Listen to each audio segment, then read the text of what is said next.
생생하게 상생하며 YTN 라디오 생생경제. 안녕하세요. YTN 라디오 생생경제 김혜민입니다.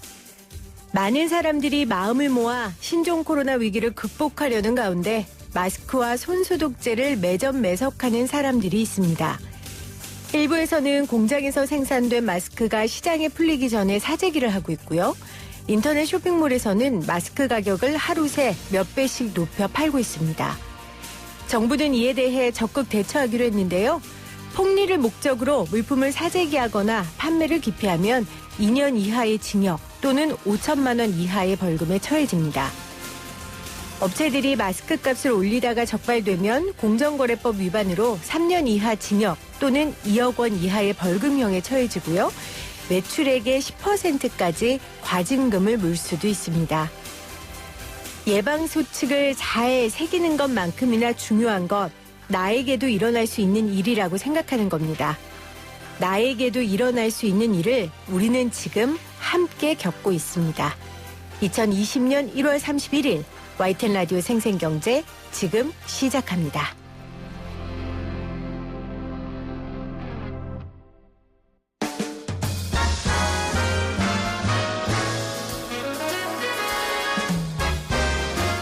토론 아니고 수다.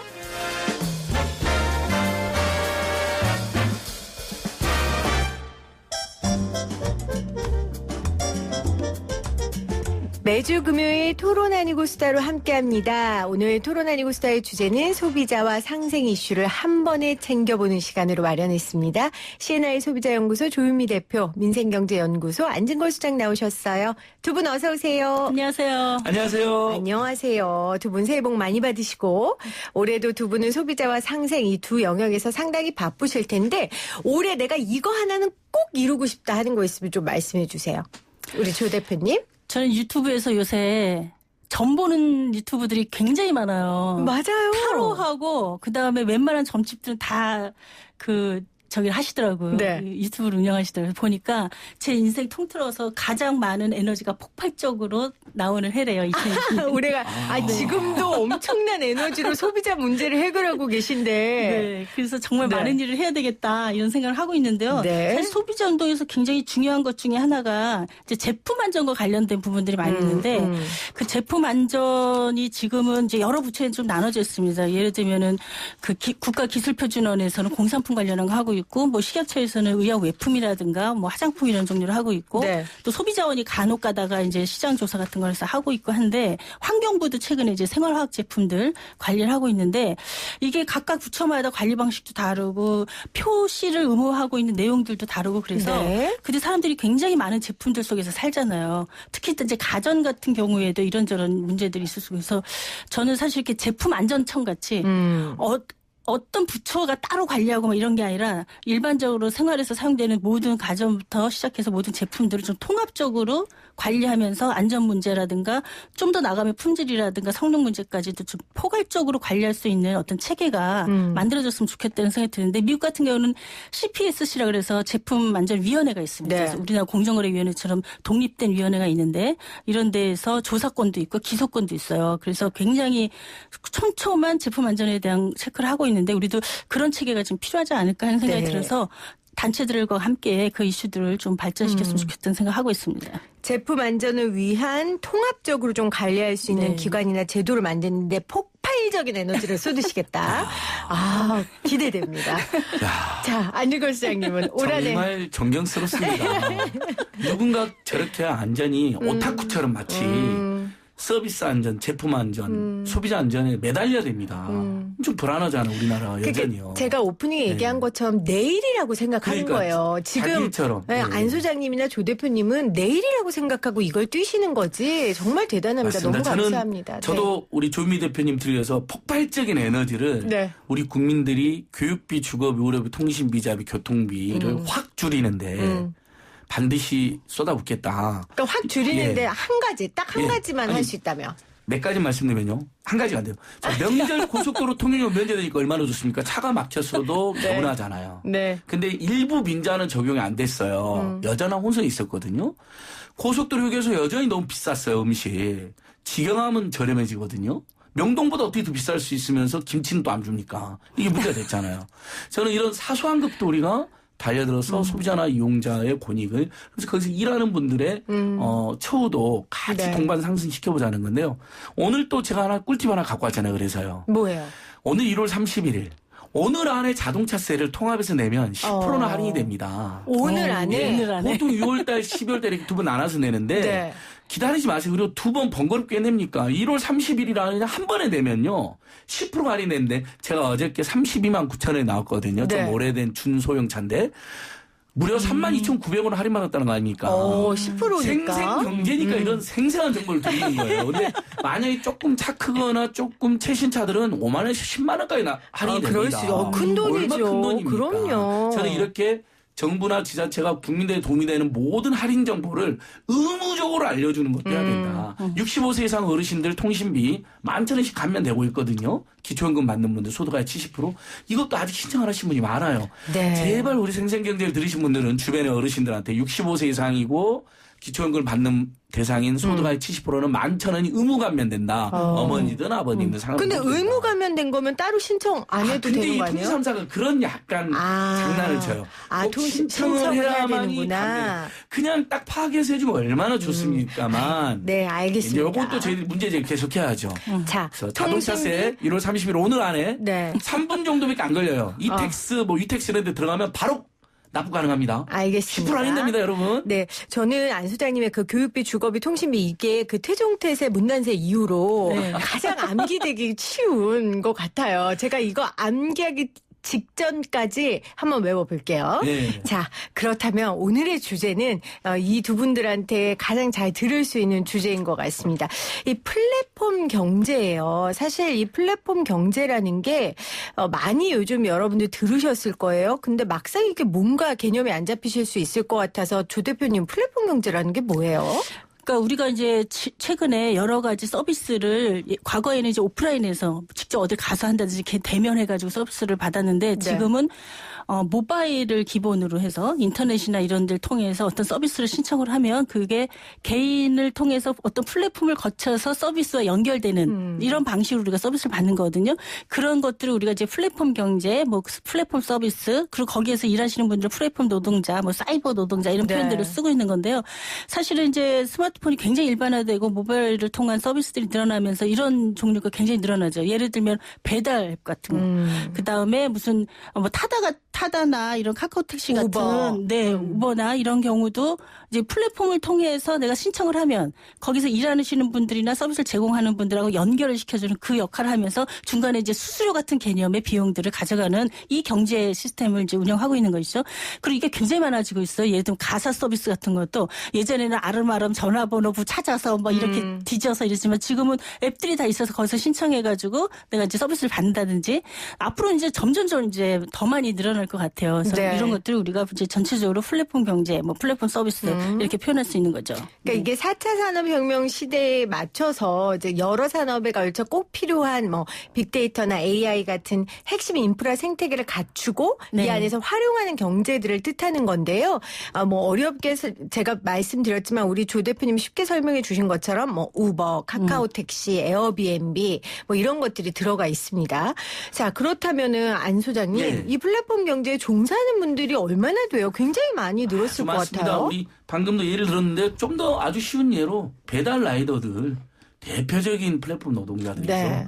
O2O 노동이라고 하거든요. 온라인 투 오프라인. 그러니까 우리가 온라인에서 몇 번 클릭하면 신청하고. 오프라인 오잖아요. 네. 대리기사님도 그렇고 요즘에. 그러니까 배달 라이더만 지금 전국적으로 13만 명 안팎으로 추산이 되거든요. 네. 그래서 방금 말씀했던 그런 종사자를 까면 50만 명 안팎인데 지금 더 늘어났을 것입니다. 한국고용정보원이 최근에 50만 명 안팎으로 발표를 했습니다. 근데 이제 이런 플랫폼 노동자들이 많이 모여있는 어떤 노동조합이나 노동연구원 자료를 보면 50만 원 넘을 거다.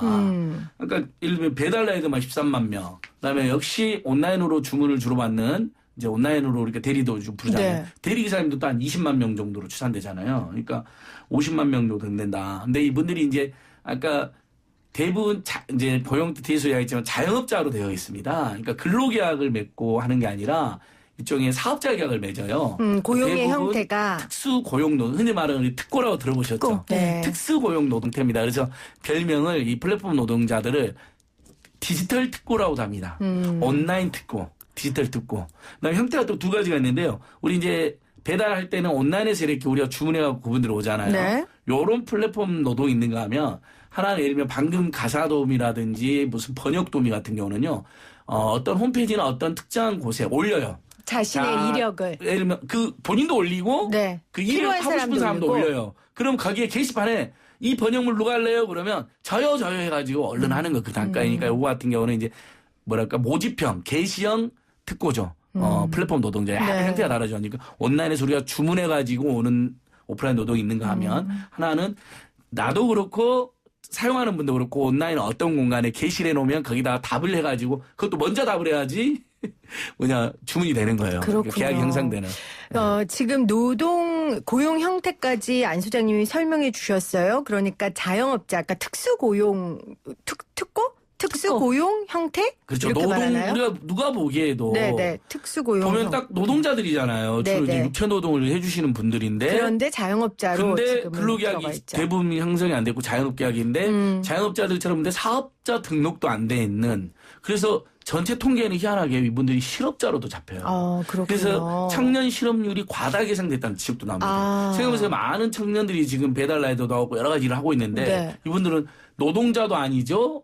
사업자 등록을 안 하기 때문에 청년 실업이 과당 계산됐다. 이거 감안하고 평가해야 된다라는 지적도 있더라고요. 자, 지금 타다 얘기 나오니까 벌써 문자로 여러분들이 불편한 심기를 표현해주고 계세요. 사실 이게 타다뿐만 아니라 플랫폼 경제의 명과 암이 분명하게 있다라는 증거고요. 우리가 이걸 좀 어떻게 봐야 될까요, 조 대표님? 예를 들면 배달의 민족을 운영하고 있는 우아한 형제들이 지난해 말 독일 기업에 5조 원에 인수됐단 말이에요. 네, 네.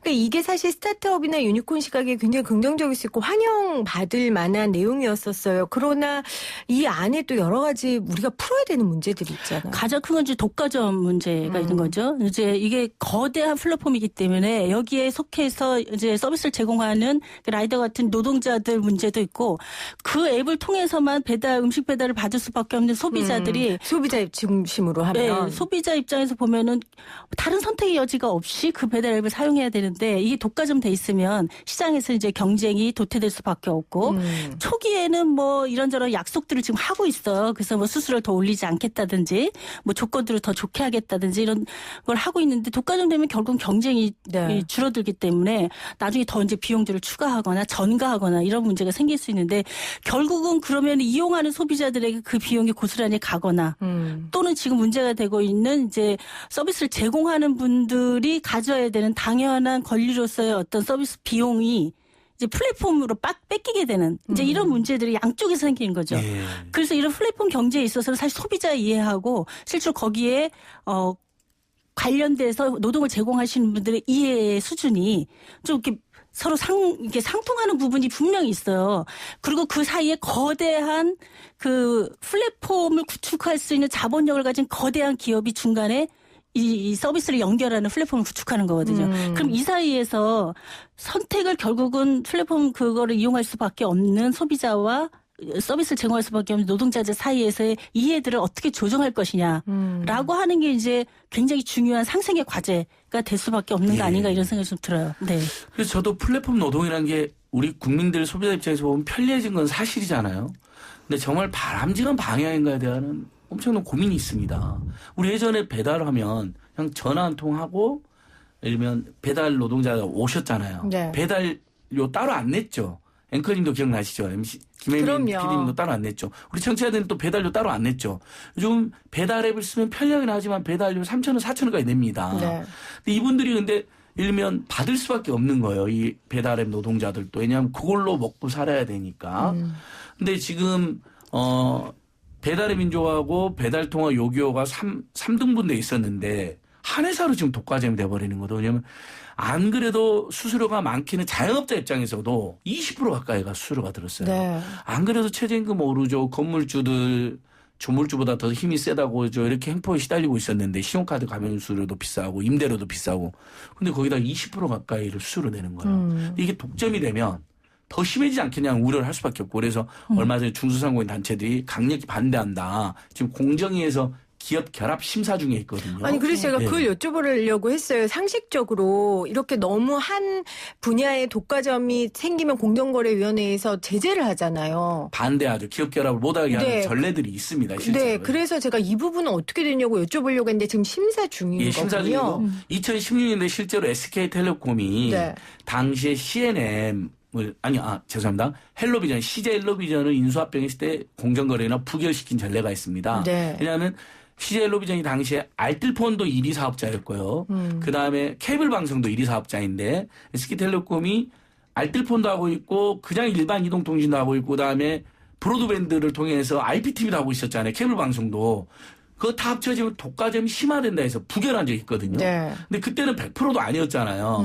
근데 지금 거의 100%인데 부결해야 된다는 여론도 있는가 하면 한편으로는 어쨌든 그 스타트업 기업으로 유망하게 출범해서 기업을 키워서. 거대 유니콘 네. 기업이 되고 있는데 조건을 달아서 허용해줘야 된다는 여론도 있는 건 사실 같아요. 공장에 네. 제가 소개를 하면요. 그러니까 조건을 네. 달아서 왜냐하면 이거 역시 아까 제가 말씀드린 것처럼 스타트업이나 유니콘 우리나라 유니콘이 없다라는 얘기를 굉장히 많이 하는데 스타트업들에겐 굉장히 동기부여될 수 있는 일이기 때문에 맞습니다. 예. 그런 시각도 있거든요. 그러니까 아까 전에 우리 대표님이 얘기하셨던 것처럼 소비자와 제공자가 분명히 이익이 맞는 부분이 있기 때문에 이 플랫폼 경제가 활발해지는 건데 그렇죠. 그 안에 이제 그 중개하는 업체가 들어가 있는 거예요. 그 사실은 4차 산업혁명도 그렇고 우리가 기존의 서비스에 IT 기술이 결합돼서 새로운 시장을 창출하는 거 이게 이제 4차 산업혁명에 있어서 시장의 가장 큰 변화인데 네.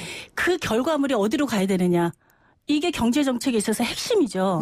그럼 그 결과물이 소비자 후생에 도움이 되든지 아니면은 거기서 일하시는 노동자들의 처우에 훨씬 더 도움이 된다든지 과거 형태의 고용 형태보다 플랫폼을 중심으로 한 고용 형태에서 장점이 더 분명하고 많아지거나 소비자 입장에서는 좀 더 좋은 품질의 서비스를 저렴하게 이용할 수 있도록 한다든지 이런 후생이 돼야 되는데 이거는 오히려 부담도 늘어나고 서비스는 굉장히 어려워지고 고용 조건도 어려워지는데 고스란히 4차 산업혁명이 이뤄낸 IT 기술의 새로운 시장이 거대한 플랫폼 사업자의 독점적 이익에 예. 매몰돼 버리면 4차 산업혁명해서 도대체 누구 좋은 일 시킨 거냐.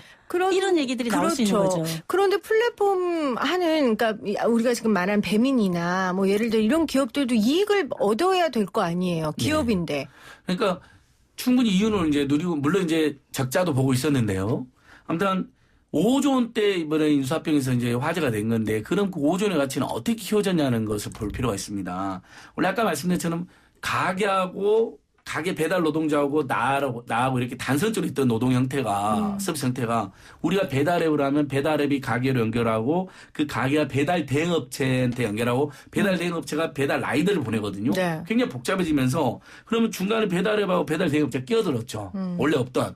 이들이 이윤을 가져가니까 자영업자는 수수료로 20%까지 내고 많게는 소비자는 배달료로 안 내던 배달료를 내게 되는 이렇게 됐고 가게에 원래 속해있던 4대 보험도 적용됐던 노동자들이 배달 대행업체 소속의 개인 사업자로 이렇게 바뀌어버린 거거든요. 네. 산재도 적용이 안 되는 4대 보험도 이게 꼭 바람직한지 아니 이제 논쟁이 하나 있는 거고 그다음에 5조 원대로 성장한 데는 바로 이런 그 자영업자들의 희생 그다음에 배달 대행 노동자들의 헌신 4대 보험도 적용 안 되는 근로지원법도 적용 안 되는 고통 그다음에 소비자들도 정보를 듬뿍 다 주고 개인정보를 어찌 자기 집 정보 다 제공하는 거잖아요. 그다음에 배달료를 납부하는 어떤 사실 비용이 늘어났거든요. 네.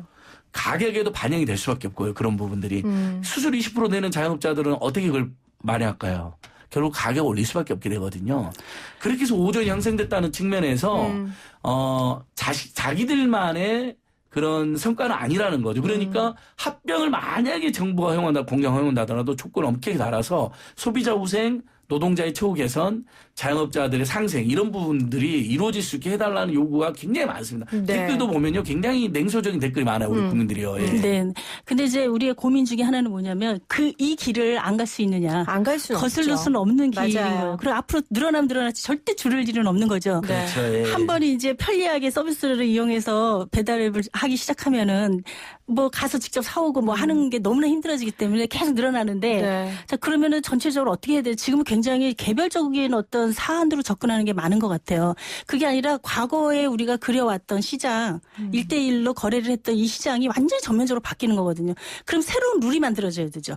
과거의 서비스와 새로운 서비스도 경쟁할 수 있어야 되고 공평한 어떤 룰이 만들어져야 되고 그다음에 기존의 서비스에서 예를 들면 고용의 방식이 바뀌었잖아요. 아까 특고 얘기하신 것처럼 특수고용 형태로 바뀌었으면 이 노동자들이 특수고용 형태의 노동자로서 자기 기본적인 어떤 노동의 권리들을 행사하고 제대로 된 서비스 비용을 받을 수 있도록 하는 새로운 방식의 계약 관계들이 만들어져야 돼요. 네. 근데 이 그림이 없이 개별 사안으로 가서 이게 그 뭐 음식점이라든지 아니면 소비자가 돈을 더 내야 되는 이런 논쟁들을 우리가 사실은 최근에 굉장히 많이 하고 있는 거예요.